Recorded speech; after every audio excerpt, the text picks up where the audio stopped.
Hey everyone, Spicy Toast Gaming here, and it's time for this week's weekly adventures. So we have a 1.5, another 1.5, and a 3.5 star adventure. For the first 1.5, we have Coastal Chaos. Game start, all players summon 2 coastal defenders. So you see that right here. When you summon another ally, give me 2 power this round, and it's a solid 2/6 stat line. Now this is going to be best for some of the scaling decks, such as Garen, Tahm Kench, or Kayn. Any of those should be able to have these units, have them scale up and become quite formidable.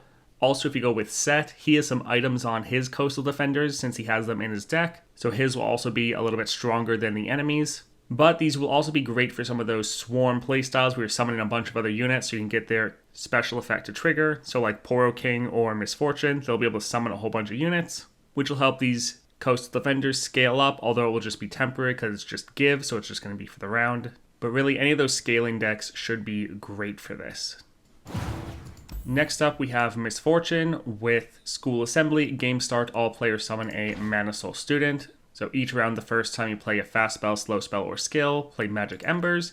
This is deal 1 to the enemy nexus. If you're trying to utilize this, Annie is going to be best because both the Embers will deal extra damage because of Annie's power, but then Annie also has this in her deck, so we'll get some items because of that. But more importantly, we have Rock Too Hard. Round start, deal 1 damage to all players' units.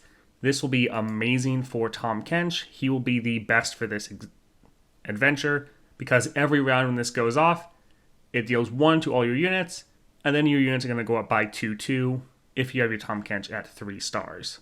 So essentially, if you're playing Tahm Kench, this is just helping you scale up out of control every single round. He'll definitely be the best one for this, but Annie would also be quite good at this adventure as well.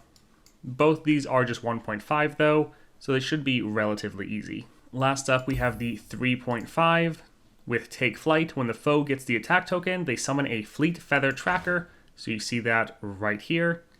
And then Sovereign's Domination. This is the Viego power. Round start, the foe summons a ephemeral copy of the player's strongest follower that died last round. So try not to have any of your units die, especially not ones that have like Trifarian, because when they come back, that'll trigger again, potentially killing more of your units. And then the Vicious Enemy, just making all the fights a little bit harder. Now this is a pretty general adventure, so you can pretty much play whoever works best for you.